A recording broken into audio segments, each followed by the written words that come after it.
In today's news, Deputy Governor holds emergency meeting as HM Customs staff threatens industrial action. Deputy Governor debunks such claims. Members explain spending in grants report. Government's 20K grant showing growing commitment to the tourism industry. And BVI team competes in squash doubles for the first time. Lost both games. We have the details of this and so much more when 284 News returns. When you're in need of air conditioning, installation, repairs, or replacement services, Markinson Air Conditioning and Refrigeration has the professional technicians, equipment, parts, and ACs to get the job done right.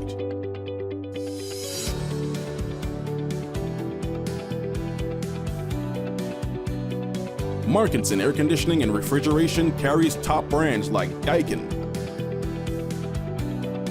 Aircon, Mitsubishi, and more. We're open Monday to Saturday from 8 a.m. to 5 p.m. Located in Fish Bay. Telephone 340-4114 or 343-9511. Markinson Air Conditioning and Refrigeration, providing exceptional services to the British Virgin Islands since 2015.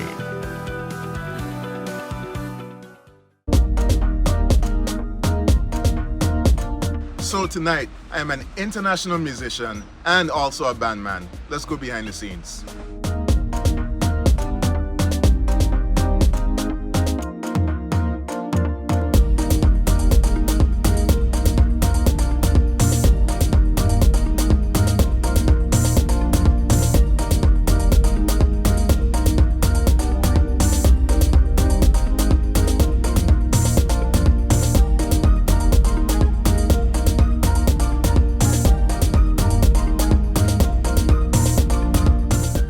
This is how I live my life. Unlimited with CCT. Hello everyone, it is Wednesday, July 19th, 2023. Welcome to this edition of 284 News. I'm Ron Grant, bringing you the very latest out of Tortola in the Virgin Islands. Thank you so much for joining us. Beginning our newscast on the local scene. Shortly after 7 a.m. this morning, Wednesday, July 19th, 2023, Deputy Governor of the Virgin Islands, David D. Archer Jr., along with the Financial Secretary of the Virgin Islands, Mr. Jeremiah Frett, met with senior staff of HM Customs. It was reported from senior officials within the agency that the staff of HM Customs had planned a sick-out for today. The Deputy Governor was made aware, allegedly, of the planned strike and as such held an emergency meeting. It is unclear as to what transpired in the meeting and whether staff demands were met. Now, similar to other government departments, sources close to the situation have stated that staff grievances stem from members of staff being aggrieved with working conditions and owed increments. The frustrated staff members had planned a sick-out for today. Of course, following these reports, the Deputy Governor of the Virgin Islands has issued a very brief statement debunking claims that the staff was planning a threat. He promised that a press release would be released later on. Of course, we'll have more details on this as it becomes readily available. Premier and Tourism Minister Dr. the Honorable Natalio D. Wheatley recently issued a $20,000 grant to the BVI Yachting, Hotel and Tourism Association, a move that has shown the government's growing commitment to the industry. This is the view shared by the interim executive director of the BVI Yachting, Hotel and Tourism Association, Mrs. Sharon Flax Brutus, who made the comment during a recent appearance on a local radio programming, Talking Points. While expressing that there is a plethora of issues within the tourism industry, she said the grant is an indication that the government is willing to take the necessary steps to assist in rectifying some of the issues. Well, we were very pleased when the Premier made his keynote at the symposium, yes, that he announced that, it should be an annual grant. So we see that there's some forward movement in terms of a little bit more commitment being shown to putting the money where the mouth exactly. is. Yes. And that's what we want Have to they see. received the check? Is it? We received the check.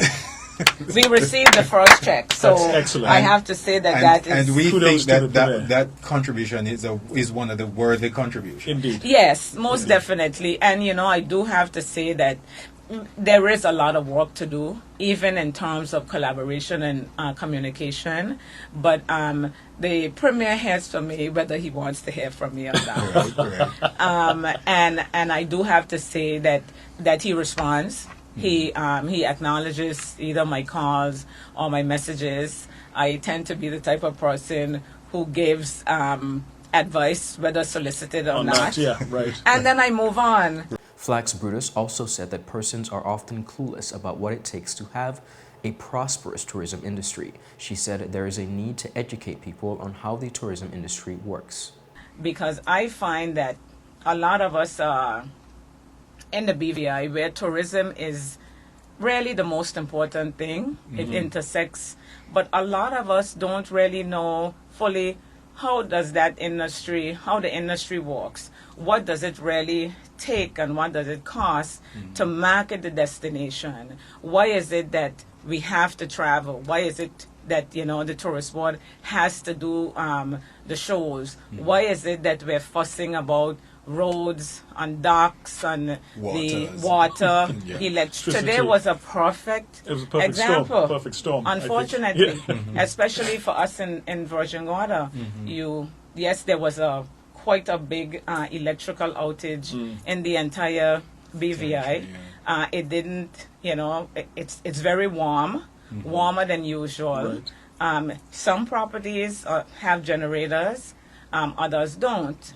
But for us in Virgin Gorda, the situation is now compounded from a tourism standpoint because no power for a couple of hours, 9 times out of 10 means no water. Right. Right. Because you depend on the pump. We have a plant Right. that unfortunately has no No generator. backup generator.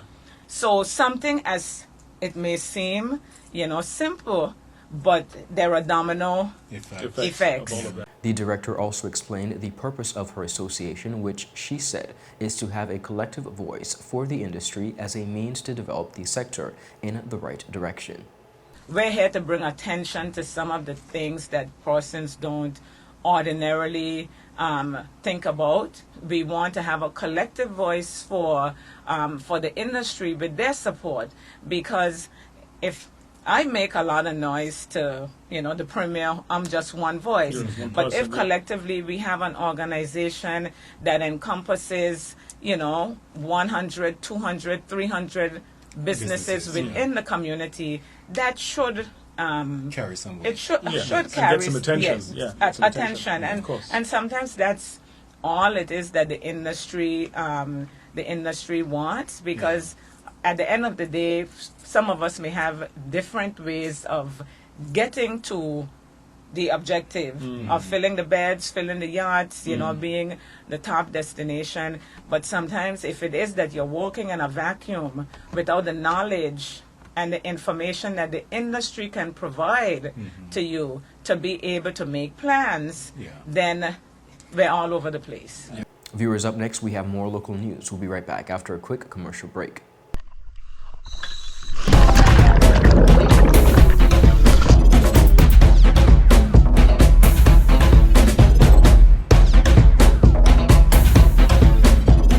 Today, I am doing coral treatments with Beyond the Reef.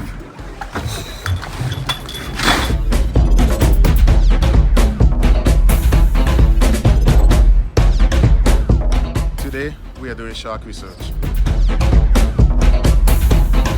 So today, we are doing whale research with Beyond the Reef. And wherever I go, I take CCT with me because my life is unlimited.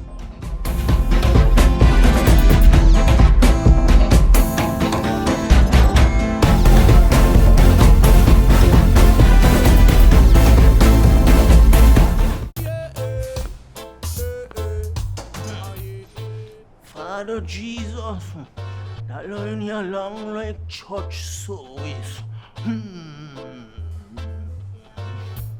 Alright, do enjoy the rest of the day.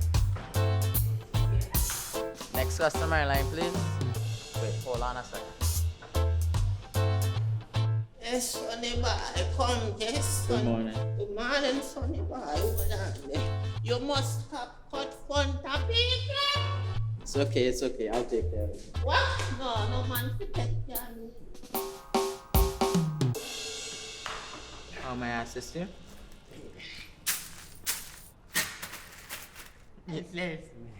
You want top of power? You want top of power? Join the prepaid party with CCT and enjoy more affordable data plans, more top-up promotions, more savings with hero bundles, and more value for your money each and every Tuesday with Top Up Turn Up Tuesday. Visit a CCT store today or anywhere CCT Top Up is sold and top up your phone. 5, 10, 15, 20, 25, 30. You want top of power? So you're saying I can ask this cat any question? The cat is connected to the computer. You just type in the question, it will read his mind. There the answer comes.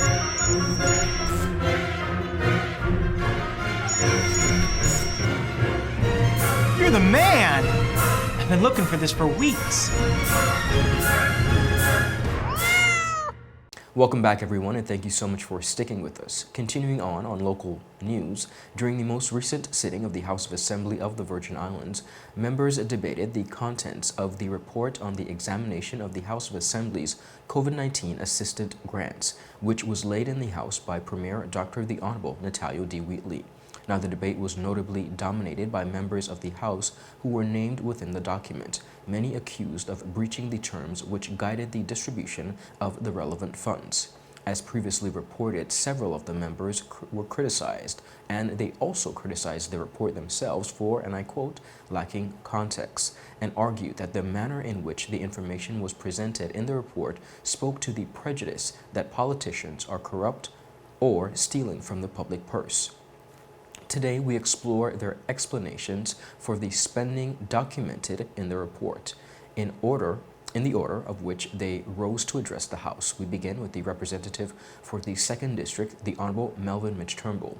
He first addressed Table 8 of the document, which spoke to the granting of assistance to self and relatives. According to the report, Guidelines 6 of the distribution of the grants, it says, and I quote, prohibited representatives from issuing grants to any member of his or her immediate family. As displayed in the table, however, the audit around instances where representatives included Honorable Turnbull awarded grants to the spouses and immediate member or other House of Assembly members. Now, viewers, in the case, the sister of the Honorable Cherie B. de Castro, who also happens to be Turnbull's cousin. Take a look. It has, on the third name, it has Cherie de Castro, sister of Honorable Cherie de Castro. District 2, Representative Honorable Melvin Turnbull, $4,000 to purchase materials for her business. And if you read that just so you don't think I just gave money to my cousin, because everybody knows Cherie and I related. And her sister, and her twin sister, Sharia.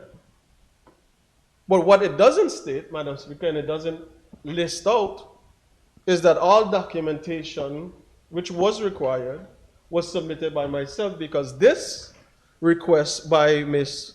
Cherie de Castro was for her school, which resides in the 2nd District Imagination Academy, at that time, which had 3 students. And she was looking to expand that school because they had some issues, and they had to deal with some issues with leaking in the building that they were in. And she applied, and I assisted, as she is not just a constituent, but there's an educational building and institution in the 2nd District, which I might add, Madam Speaker, after this assistance, the problems that existed were able to be remedied. And now Ms. Cherie de Castro, this year, Madam Speaker, matter of fact, at the end of that year, she moved from 3 students to 9 students. And now this year is currently moving to a new facility because she has a total of 18 students in the Imagination Academy. Turnbull went on to address 2 instances in which he was named to have issued multiple grants to a single individual, and that exceeded the $5,000 cap which guided the disbursements. One incident, he explained, surrounded food distribution efforts in the 2nd District in the heat of the COVID-19 pandemic. Madam Speaker, if you go on page number 19, there's the listing applicant benefit above the $5,000 grant threshold. And there's a listing for $5,000, which was the threshold. But again, the other part of the requirement was that if you're going to exceed the threshold of $5,000, then you will write and seek approval. Madam Speaker, because I have the responsibility for the island of Just Van Dyke, and the audit report correctly captures the fact that I, like other members, applied and received vouchers to do food assistance program for those persons in my district, especially my seniors, which I have captured on the social media where I did a feeding program for the seniors in my district. I hired, Madam Speaker, a young man whose name is listed here now for the public to see, by the name of Iroy Smith, to transport the food and goods on a daily basis from King Garden Bay to Just Van Dyke and back. And I was on just about every trip with him. And Madam Speaker, this is where the $37.50 comes from, because that was the cost that he charged me for charting. Now, because again, he is somebody that I know, that's why I got this reduced rate for a charter. He explained that the additional $4,000 paid to the individual was to assist in fixing the boat because it was damaged in a collision on their final trip from Jos Van Dyke. Turnbull stressed that the documentation to support such was provided as necessary. In the second instance, he explained that this too was in support of community efforts during the pandemic. Madam Speaker, Mr. Jones on the Tortola side of the district helped with the assistance of the food distribution for the people of the second district on the Tortola side. So that's where the $3,000 came from.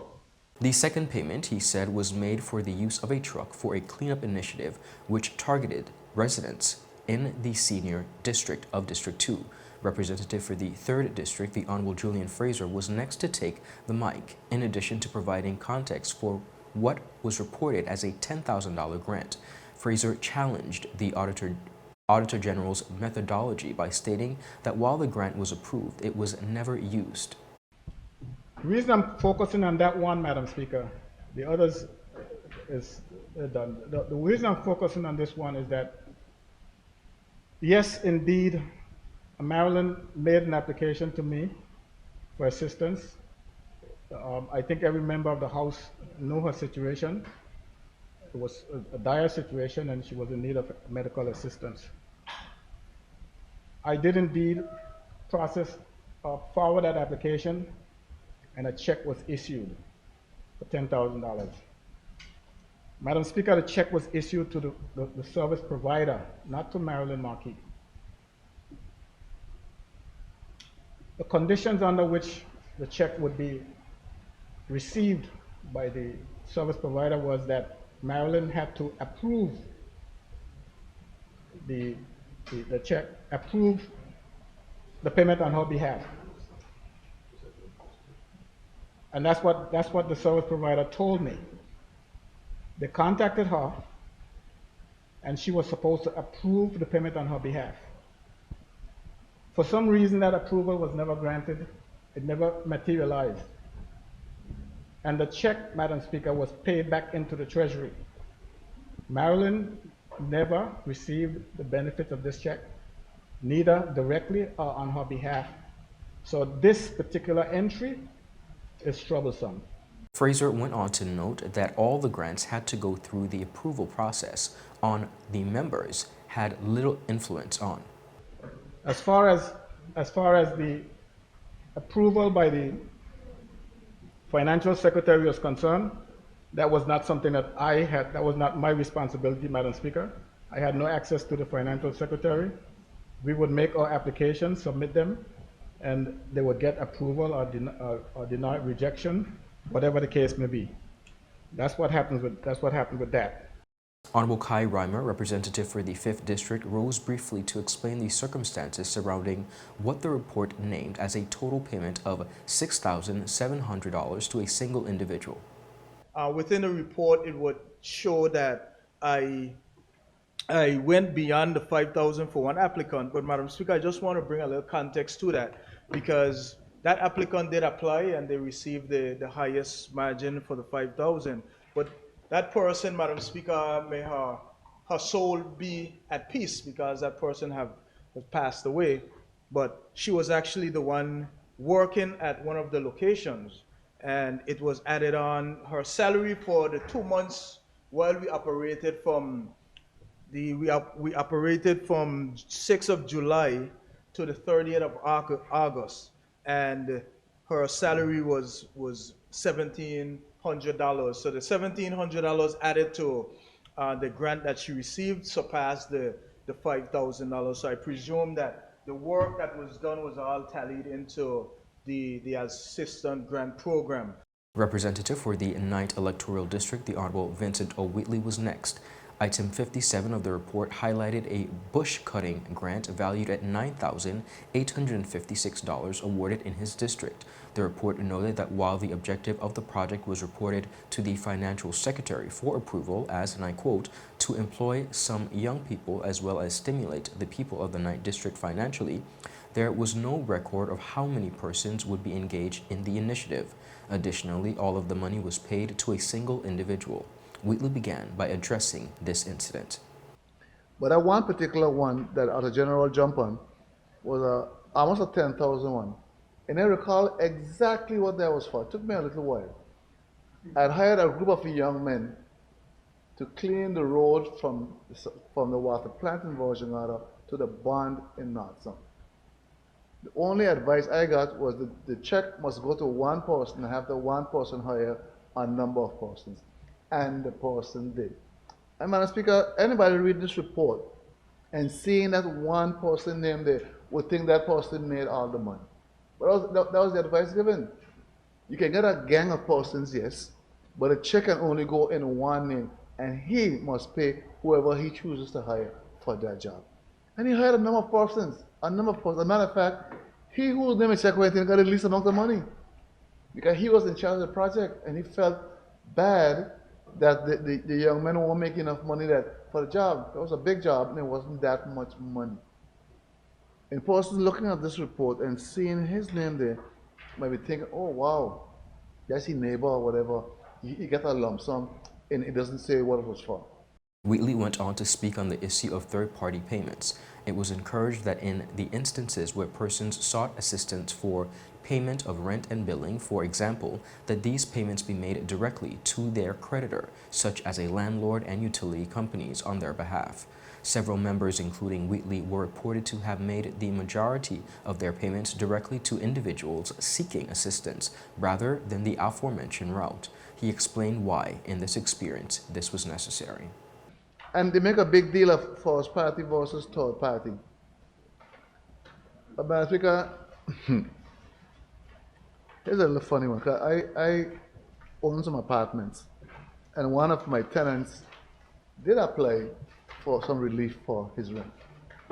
But of course, the check couldn't go in my name because they would say, oh, you see, he's doing this for himself. So they put the check in my tenant's name. And I never saw a dime. The tenant collected a check that was put with my money. I never saw a dime. Not a dime. But God don't like ugly. Then, of course, soon afterwards, he was on a plane. Viewers, that is it for this report. And of course, up next, we have more local news. So tonight, I am an international musician and also a bandman. Let's go behind the scenes.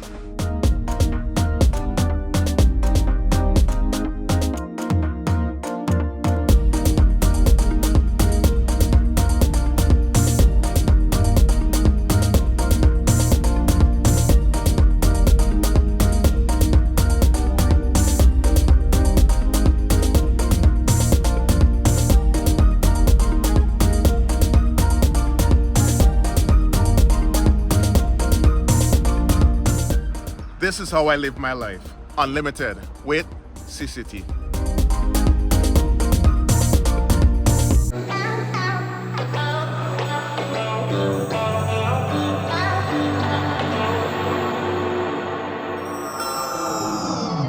me awake. Bring me back to reality. Welcome back, viewers, and thank you so much for sticking with us. On to the final leg of our newscast. On the matter of sports, the BVI team dropped both matches in the doubles category for the Junior Caribbean Squash Championships in St. Vincent on Tuesday. The mixed duo of Darcy Reach and Zavia Abraham fell to Barbados' Joanna Atkins and Dominic Wilson 11-4 and 11-7. In the boys' doubles, Alex Stewart and Aiden Paris of Barbados defeated Oliver Henderson and Daniel Henderson of the BVI 11-2 and 11-4. National squash coach Adam Murills said that this was the juniors' very first time playing in the doubles format. Doubles isn't too commonly played within the world of squash. Squash is normally played as an individual sport, but at various games around the world, including the Commonwealth Games and Pan Am Games, doubles is part of the event structure. And they've tried for the first year within the Caribbean junior scene, they've tried to introduce it into the junior system. So this is the very first time that the juniors have had to play, and from watching the games today, it's taking a little bit of adapting to. Doubles is played in a best of 3 format, so individual squash is normally a best of 5. The doubles is a best of 3. Normally, again, in the individual event, when it gets to 10-all, you play 2 clear points. In the doubles, when it gets to 10-all, it's quite exciting. You just play sudden death. So whoever wins that point and gets to 11 first wins the game. Usually, you obviously have 4 players on the court. Usually 1 player from each team covers one side of the court. Murills said the new format, coupled with the strength showed by the duos from Barbados, proved difficult for both BVI pairs. He added, and I quote, "Both of the Barbados pairings, unfortunately, proved too strong for our BVI teams in the doubles match." Having the 4 players within, such a small confined area makes it a very gladiatorial sport. The tight-knit nature of it makes the positional sense of the players extremely important. It's definitely something that requires a bit of training. Unfortunately today, both of the Barbados pairings proved too strong for our BVI teams, and so in terms of the doubles event, that is it for Team BVI. Attention will now, he said, be placed on the team event, which commences on Thursday. Murills spoke on what to expect. Looking forwards, we have, starting on Thursday, the team event. Now, the team event works... The way the team event works is that we will put forward an under-11 player, an under-13 player, an under-15 player, an under-17 player, and 2 under-19 players. So the under-11 player, their match doesn't actually count towards the overall score. The under-11s have more been brought in just for the experience, but they don't carry the weight of pressure that their match matters towards the final result. So with the U13s, 15s, 17s, and 2 under-19s, that gives 5 matches. So it's whichever country wins 3 of the matches will get the overall team win. Earlier in the week on Monday, Delilah Pierce and Ethan Mohammed both collected the first silver medals for the BVI from the competition in approximately 14 years. The 8-year-old Pierce fell to the #1 seed Gia Goran of Trinidad and Tobago 11-5, 11-7, 11-5 again, and in the under-11 category, while in the boys, Mohammed fell to the #1 seed Ben Shepherd of Barbados in his final 11-1, 11-5, 11-3. We, of course, here at 284 Media wish the youths the very best as they continue to compete and represent the British Virgin Islands. Viewers, that's it for today's news roundup. Be sure to follow us for your daily news updates at 284media.com, and of course, like us on Facebook at 284media and 284BVI on Instagram and Twitter. I'm Ron Grant. I'll see you again tomorrow. Have a safe and enjoyable evening. Happy Wednesday. Bye-bye.